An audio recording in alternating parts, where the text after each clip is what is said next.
ఓం శాంతి 7/7/2026 సాకార ఈశ్వరీయ మధుర మహావాక్యాలు.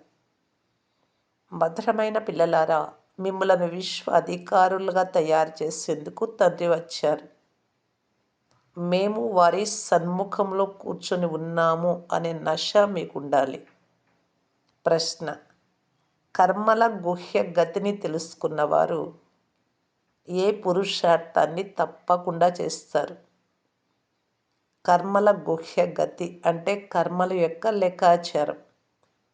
శ్రేష్ట కర్మ సుకర్మ చేసినట్టయితే ఏ ఫలితం పొందుతాము? వికర్మ పాపకర్మ అంటే ఏమి? పాపకర్మ వలన గతి ఎలా ఉంటుంది? ఇవి చాలా లోతైనటువంటి విషయాలు. వీటిని తెలుసుకున్నటువంటి వారు ఏ ప్రయత్నాన్ని తప్పకుండా చేస్తారు అని బాబా అడుగుతూ ఉన్నారు. జవాబు: స్మృతిలో ఉండు పురుషార్థాన్ని తప్పకుండా చేస్తారు. ఎందుకు అంటే స్మృతి ద్వారానే పాత లెక్కాచారాలు పాపకర్మలు ఏవైతే ఉన్నాయో అవన్నీ సమాప్తం అవుతాయి అని వీరికి తెలుసు. ఆత్మ ఒకవేళ పాత లెక్కాచారాన్ని కర్మభోగాన్ని సమాప్తి చేసుకోకుంటే శిక్షలు అనుభవించాల్సి ఉంటుంది. పదవి కూడా భ్రష్టం అయిపోతుంది. స్వర్గంలో పునర్జన్మలు కూడా అటువంటిదే లభిస్తాయి అని వారికి తెలుసు. ఓం శాంతి. పిల్లలు బాప్దాదాను సన్ముఖంలో చూసినప్పుడు మధుబన్లో వారి సంతోషము అనే పాదరస మట్టం అపారంగా పెరుగుతుంది. 5000 సంవత్సరాల తర్వాత మళ్ళీ శివబాబా బ్రహ్మ తనువులో వచ్చి ఉన్నారు అని కూడా పిల్లలకు తెలుసు. ఏం చేసేందుకు వచ్చారు? మనలను స్వర్గానికి అధికారులుగా చేసేందుకు వచ్చి ఉన్నారు అని పిల్లలలో నష పెరిగి ఉంది. మనలను యోగ్యులుగా చేస్తున్నారు అని పిల్లలందరికీ తెలుసు. తమో ప్రధానం నుండి సతో ప్రధానంగా అయ్యి యుక్తులు మనకు పదే పదే తెలియజేస్తూ ఉన్నారు. ఇది చాలా సహజమైన యుక్తి ఉపాయం. చాలా సహజ స్మృతిని ఈజీగా తండ్రిని ఎలా గుర్తు చేసుకోవాలో పిల్లలకు నేర్పిస్తారు. అజ్ఞాన కాలంలో ఏ తండ్రికైనా కుమారుడు జన్మిస్తే మాకు వారసుడు జన్మించాడు అని భావిస్తారు. ఈ సమయంలో తండ్రి వచ్చి పిల్లలైన మనలను దత్తత తీసుకుంటారు అని మీకు తెలుసు. నిజానికి మీరంతా శివబాబాకు పిల్లలే, కానీ మనకు తెలియజేసేందుకు మనం వారి నుండి వినేందుకు తండ్రి మనలను తన వారిగా ఎలా చేసుకుంటారు? శివబాబా ఈ బ్రహ్మ తనువు ద్వారా మీ తండ్రినైనా నేను మిమ్మలను స్వర్గాధికారులుగా తయారు చేస్తాను అని చెప్తున్నారు. పతితమైన మీ ఆత్మ ముక్తిధామానికి కానీ జీవన్ముక్తి ధామానికి కానీ వెళ్ళలేదు. మీరంతా ఒకే తండ్రికి పిల్లలు. అందరూ తండ్రి ఆస్తిని తీసుకోవాలి. అనేక మంది పిల్లలు ఉన్నారు, వృద్ధి చెందుతూ ఉంటారు, బాబా దత్తత తీసుకుంటూ ఉంటారు. ఓ ఆత్మలారా, ఇప్పుడు మీరు నా సంతానం. మీరు స్వయాన్ని ఆత్మగా భావించండి. మీకు తండ్రి లభించారు. నా నుండి అర్ధకల్పం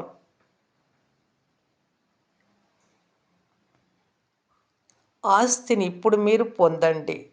అర్ధకల్పము నుండి స్మృతి చేస్తూ వచ్చారు. దీనిని ఎప్పుడూ మర్చిపోకండి. అర్ధకల్పము నుండి ఆత్మ ఈ శరీరము ద్వారా ఓ పతిత పావన, ఓ దుఃఖహర్త సుఖకర్త అని స్మృతి చేస్తూ వచ్చింది. ఎందుకంటే ఇది రావణ రాజ్యం కదా. ఇప్పుడు ఎవరైనా మేము చాలా సుఖంగా ఉన్నాము, మాకు ఇన్ని కోట్ల ఆస్తి ఉంది, ఇన్ని మిల్లులు ఉన్నాయి, కర్మాగారాలు మొదలైనవి ఉన్నాయి అనుకున్నా అవన్నీ అల్పకాలమైనవి. అంతిమ సమయంలో త్రాహి త్రాహి, రక్షించండి రక్షించండి అని చాలా అరవాల్సి వస్తుంది. ప్రతి ఒక్కరు కూడా దుఃఖపు పర్వతాలే విరిగిపడతాయి. ఇంత గొప్ప ఆస్తి కూడా క్షణంలో సమాప్తం అయిపోతుంది. మీకు తండ్రి నుండి సెకండ్లో వారసత్వం లభిస్తుంది.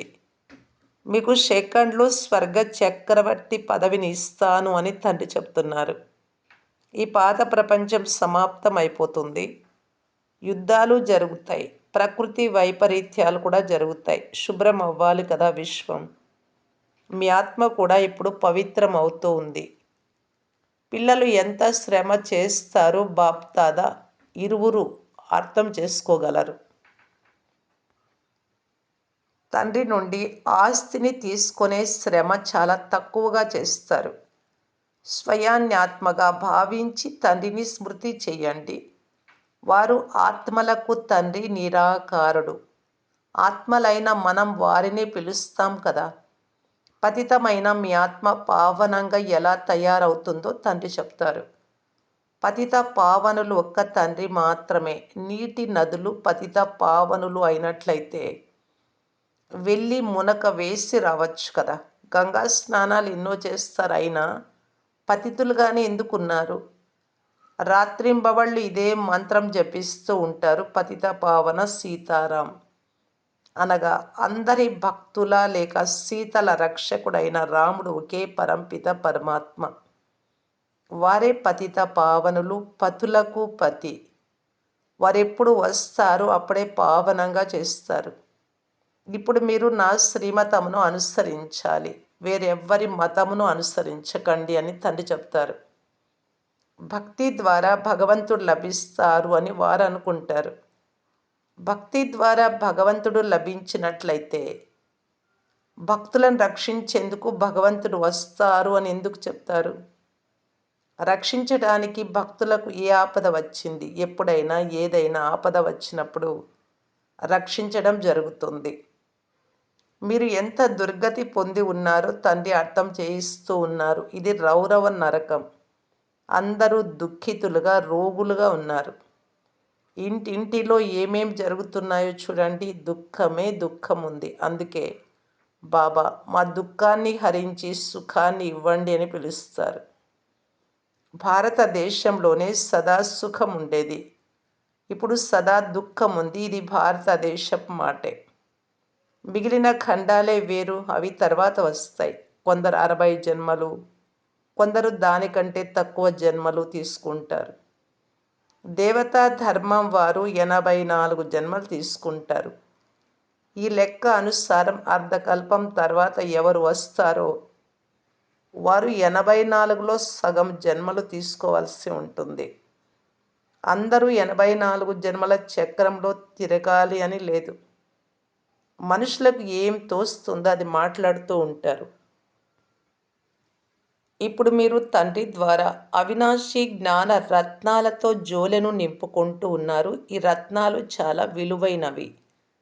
తండ్రి చాలా సహజంగా అర్థం చేయిస్తూ ఉన్నారు. ఓ పతిత పావన, వచ్చి మమ్ములను పావనంగా చెయ్యండి అని మీరు పిలిచినందున నేను వచ్చాను అని తండ్రి చెప్తారు. పావనంగా ఈ స్వర్గానికి అధికారులుగా అవుతాము అని ఇప్పుడు మీరు అర్థం చేసుకున్నారు. మనలను రాతి బుద్ధి నుండి పారస్ బుద్ధిగా, రాతి నాథుల నుండి పారస్ నాథులుగా తయారు చేసేందుకు శివబాబా వచ్చారు. భక్తి మార్గంలోని చిత్రాలన్నీ రాతితో తయారు చేయబడి ఉన్నాయి. ఆ రాతి మూర్తుల వద్దనే తలలు బాదుకుంటూ ఉంటారు. తండ్రి చెప్తారు, మీరు ఎంత శ్రమ చేసినా లాభం ఏమీ లేదు. ఇంతకుముందు మిమ్ములను మీరు బలి చేసుకునేవారు, అయినా లాభం ఏం జరిగింది? దేవి సాక్షాత్కారం అయి ఉండవచ్చు, తర్వాత ముందు ఎలా ఉండినారో అలాగే ఉండిపోయారు. సంగమయుగంలో ఒకే ఒక్కసారి పతిత పావనులైన తండ్రి వస్తారు. సత్యుగంలో భక్తి మార్గంలోని విషయాలు ఉండనే ఉండవు. తలను ఖండించుకోండి, ఇది చెయ్యండి, అది చెయ్యండి, ఇలాగా తండ్రి చెప్పరు. భక్తి మార్గంలో అనేక రకాలుగా ఏమేమో చేస్తూ ఉంటారు. ఇంతకుముందు దేవీలకు మనుషులను బలి ఇచ్చేవారు. మీరు పరివర్తన అయినప్పుడు దేవతలుగా ఉండేవారు అని తండ్రి చెప్తారు. ఇప్పుడు ఎంత రాతి బుద్ధి కలవారిగా అయ్యారు. మీకు స్వర్గ సామ్రాజ్యాన్ని ఇచ్చాను. ఎన్ని బంగారు వజ్ర వైడ్యూర్యాల మహల్లు ఉండేవి, అపారమైన సంపద ఉండేది. అదంతా ఏం చేశారు? ఇప్పుడు మీరు ఎంత దుఃఖితులుగా అయ్యారో చూడండి. మీరు వాస్తవంగా దేవీ దేవత ధర్మానికి చెందిన వారిగా ఉండేవారు. ఇప్పుడు మీరు పూర్తిగా రజో తమోలోకి వచ్చేసారు. దేవీ దేవతా ధర్మానికి చెందిన మీరు మళ్ళీ స్వయాన్ని హిందువులము అని ఎందుకు చెప్పుకుంటారు? మిగిలిన అన్ని ధర్మాల వారు తమ తమ ధర్మాలనే ఒప్పుకుంటారు. ధర్మం ఒక్కటే ఉంటుంది కదా. ముసల్మానులది ముసల్మాన్ ధర్మం, క్రైస్తవులది క్రైస్తవ ధర్మం నడుస్తూ వస్తుంది. మీకేమైంది? మీరు చాలా సుఖంగా, పవిత్రంగా, సంపూర్ణ నిర్వికారులుగా, వికారాలు లేకుండా ఉండేవారు. ఇప్పుడు ఎంత వికారులుగా అయ్యారు? మనము సంపూర్ణ నిర్వికారులుగా ఉండేవాళ్ళము. ఇప్పుడు ఎంత వికారులుగా అయ్యాము అనే విషయం యోచన చేయాలి. మనం సంపూర్ణ నిర్వికారులుగా ఉండేవారం, మళ్ళీ సంపూర్ణ వికారులుగా అయ్యాము. ఈ విషయాలు ఎవ్వరికీ తెలియవు. 84 జన్మలు తీసుకుంటూ సతో నుండి తమోగా అయ్యారు. ఇప్పుడు పూర్తిగా తమో ప్రధాన పతితులుగా అయిపోయారు. సత్యుగం నుండి కలియుగం తప్పకుండా వస్తుంది. అన్ని ధర్మాలు సతో రజో తమోలలోకి రావాల్సిందే, వృద్ధిని పొందాల్సిందే. మీరు కూడా వృక్షంలో ఉన్నారు కదా. కల్పవృక్షంలో చూడండి, చివరిలో పైన బ్రహ్మ నిల్చొని ఉన్నారు. వృక్షం పైన శిఖర భాగంలో బ్రహ్మ 84 జన్మలు తీసుకొని వెళ్ళి అంతిమంలో నిల్చొని ఉన్నారు.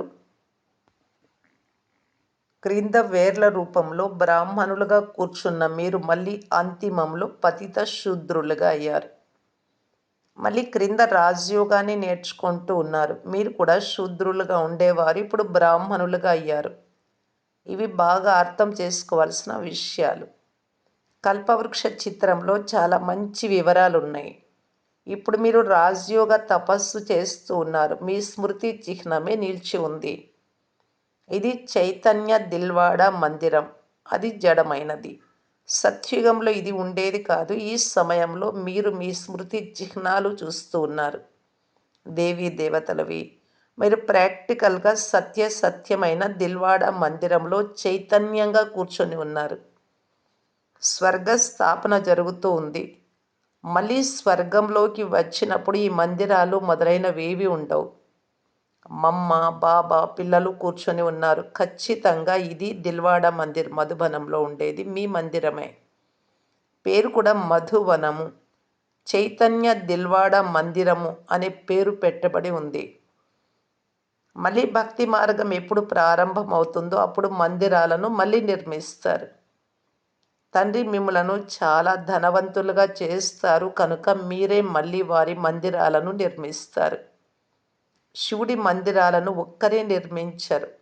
యథాయోగ్యత, యథాశక్తి అనుసారం అందరూ నిర్మిస్తారు.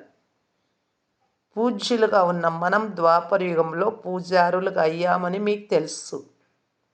ఇంత శ్రీమంతులుగా తయారు చేసిన శివబాబాకు భక్తి మార్గంలో మళ్ళీ మీరే మందిరాలను నిర్మిస్తారు, శివాలయాలను. ఈ విషయాలను ఇప్పుడు మీకు మాత్రమే తెలుసు కనుక ఇప్పుడు పురుషార్థం చేసి మళ్ళీ రాజాది రాజులుగా అవ్వాలి. సత్యుగంలో మహారాజులు అని, త్రేతాయుగంలో రాజులు అని అంటారు. తర్వాత మళ్ళీ ప్రపంచం పతితమైనప్పుడు మహారాజులు, రాజులు అందరూ పతితులుగా అవుతారు. ద్వాపర యుగం నుండి ఉండేటటువంటి వికారి రాజులు, నిర్వికారి అంటే దేవీ దేవత మహారాజుల మందిరాలను నిర్మించి పూజిస్తారు. మొట్టమొదట ద్వాపరయుగంలో శివుడి మందిరాలను మాత్రమే నిర్మిస్తారు. తర్వాత దేవతలవి నిర్మిస్తారు. స్వయం మీ మందిరాలను మీరే నిర్మించి పూజిస్తారు. 84 జన్మలు తీసుకుంటారు కదా. అర్ధకల్పం 2 యుగాలు మీరు పూజ్యులుగా దేవతలుగా ఉండి తర్వాత అర్ధకల్పం పూజారులుగా అవుతారు. మనుష్యులు మీరే పూజ్యులు, మీరే పూజారులు అని భగవంతుడి గురించి అనుకుంటారు. కానీ నేనెప్పుడు పూజ్యుడే, ఎప్పుడు పూజారిగా కాలేదు. అంతా మీరే ఇస్తారు కానీ మీరే తీసుకుంటారు అని కూడా అంటారు. మంచిది. మరి తండ్రి ఇచ్చి తండ్రి తీసుకున్నప్పుడు మీరెందుకు చింతిస్తారు? మీరు నిమిత్త మాత్రమే కదా. మరి ఏడవాల్సిన అవసరం ఏముంది? ఎవరైనా శరీరం వదిలితే వారు ఇచ్చారు, వారే తీసుకున్నారు అనుకుంటారు కదా. అని బాబా ఆత్మలకు అర్థం చేయిస్తూ ఉన్నారు.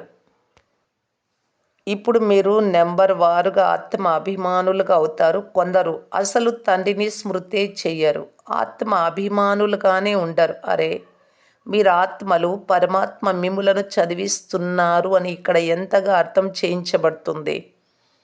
ఆత్మలోనే సంస్కారం ఉంటుంది. ఆత్మనే బ్యారిస్టర్గా, మెజిస్ట్రేట్గా అవుతుంది. రేపేమవుతుంది? ఒకవేళ ఆత్మ తమ తండ్రిని బాగా స్మృతి చేస్తూ ఉంటే అమర లోకానికి వెళ్ళి జన్మ తీసుకుంటుంది. మృత్యులోకంలో మళ్ళీ మరో జన్మ తీసుకోదు. ఒకవేళ ఏదైనా లెక్కాచారం మిగిలి ఉంటే శిక్షలు అనుభవించాల్సి ఉంటుంది. కర్మభోగాన్ని అనుభవించి సమాప్తం చేసుకోవాల్సి ఉంటుంది. చేసినటువంటి కర్మ లెక్కాచారం ఇక్కడే అనుభవించేసి అలాంటప్పుడు ఉన్నత పదవి లభించదు. ఈ కర్మల యొక్క గుహ్య గతి, లోతైనటువంటి అర్థాన్ని తండ్రి తమ పిల్లలకు మాత్రమే అర్థం చేయిస్తారు. ఏం చేస్తే ఏం పొందుతారు అని. సత్యుగం సతో ప్రధానమైనది అని కూడా పిల్లలకు తెలుసు. అక్కడ ప్రతి వస్తువు సతో ప్రధానంగా ఉంటుంది. కృష్ణుడు ఆవులను సంభాలన చేసేవాడు అని చెప్తారు, మేపేవాడు అని. రాజులు ఎక్కడైనా ఆవులను మేపుతారా, సంభాలన చేస్తారా? ఇలాంటి విషయాలు ఏవి ఉండవు. సత్యుగంలో ఆవులు కూడా చాలా ఫస్ట్ క్లాస్గా ఉంటాయని చూపిస్తారు. వాటిని కామధేనువు అని కూడా అంటారు. జగదంబ సరస్వతి కూడా కామధేనువు. 21 జన్మలకు అందరి మనోకామనలను పూర్తి చేస్తుంది. మీరు కూడా కామధేనువులే. బాగా ఎక్కువగా పాలిచ్చే ఆవులకు కూడా అదే పేరు పెట్టారు. రాజుల ఇళ్లలో చాలా ఫస్ట్ క్లాస్ అయినటువంటి ఆవులు ఉంటాయి. ఇక్కడ రాజుల వద్దనే అలాంటి మంచి మంచి ఆవులు ఉన్నప్పుడు స్వర్గంలో ఆవులు ఇంకెంత సుందరంగా ఉంటాయి. అక్కడ ఎలాంటి దుర్వాసన మొదలైనవి అస్సలు ఉండవు. ఇప్పుడు తండ్రి పిల్లలకు చెప్తారు, మిమ్మలను సుగంధభరిత పుష్పాలుగా తయారు చేసి దివ్యగుణాలతో నాతో తీసుకెళ్లేందుకే నేను వచ్చాను. ఓ పతిత పావన రండి, పతిత ప్రపంచంలో, పతిత శరీరంలో రండి అని నన్ను పిలుస్తారు. ఇక్కడ అందరూ పతితులున్నారు. స్వర్గంలో పావన దేవతలు ఉండేవారు.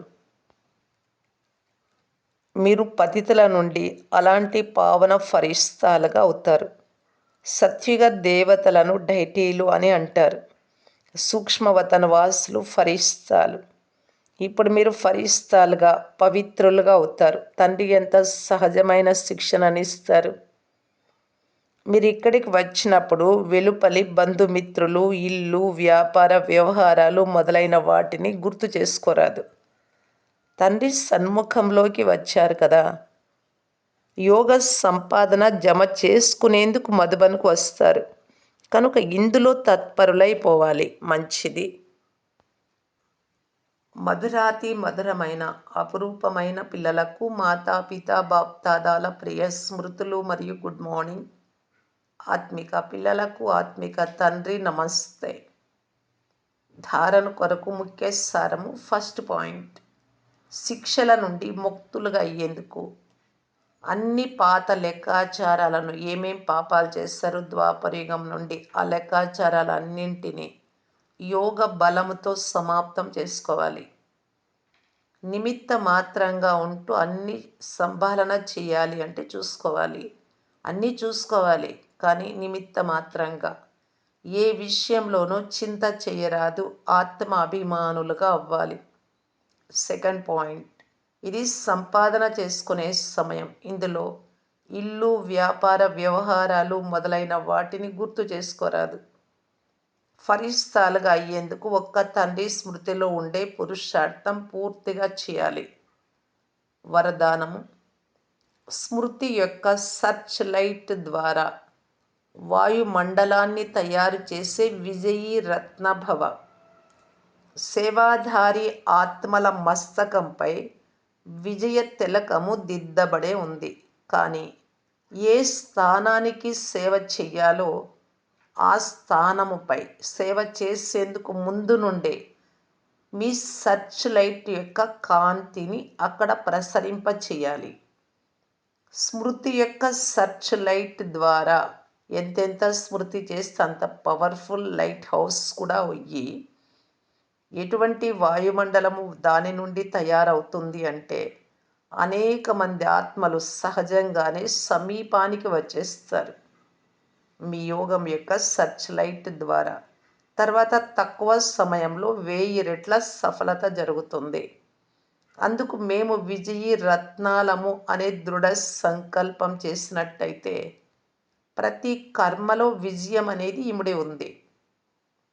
స్లోగన్: ఏ సేవ అయితే స్వయాన్ని లేక ఇతరులను డిస్టర్బ్ చేస్తుందో అది సేవనే కాదు, బరువది. అలాంటి సేవ చేయకపోవడం మంచిది.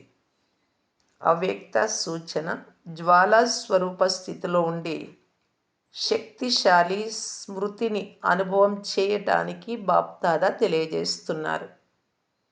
జ్వాలా రూపంగా అయ్యేందుకు సదా ఇప్పుడు నేను తిరిగి నా ఇల్లైన పరంధామానికి వెళ్ళాలి అనే ధున్ అంటే చింత, ఉత్కంఠ సదా ఉండాలి. వెళ్ళాలి అనుకుంటే ఉపరాముగా ఉంటారు, అతీతంగా. మీ నిరాకారి ఇంటికి వెళ్ళాలి అంటే మీ వేషాన్ని కూడా అదే విధంగా తయారు చేసుకోవాలి. నిరాకారి ప్రపంచం, నిరాకారి తండ్రి, నిరాకారి ఆత్మ అక్కడ ఉంటుంది. అంటే అక్కడ శరీరమే లేదు. నేను ఆత్మస్మృతి చేసి ఈ అశరీరీ స్థితి ద్వారా నన్ను నేను ఆత్మగా తయారు చేసుకోవాలి. అంటే నేను ఆత్మ, అది గుర్తు ఉండాలి. కనుక నేను ఆత్మనే వెళ్ళాలి అక్కడికి, శరీరం కాదు. అంతేకాదు అందరినీ వాపస్ తీసుకెళ్ళాలి. ఈ స్మృతి ద్వారా స్వతహాగానే సర్వ సంబంధాలు, సర్వ ప్రకృతి యొక్క ఆకర్షణల నుండి అతీతంగా అనగా సాక్షిగా అయిపోతారు. వెళ్ళిపోవాలి అంటే అన్నీ వదిలేసి వెళ్ళిపోవాలి. శరీరం కూడా జతలో రాదు, మరెందుకు అభిమానం? ఇది వస్తుంది. సాక్షిగా అయినందున సహజంగానే తండ్రికి సాథీగా మరియు తండ్రి సమానంగా అయిపోతారు. ఓం శాంతి.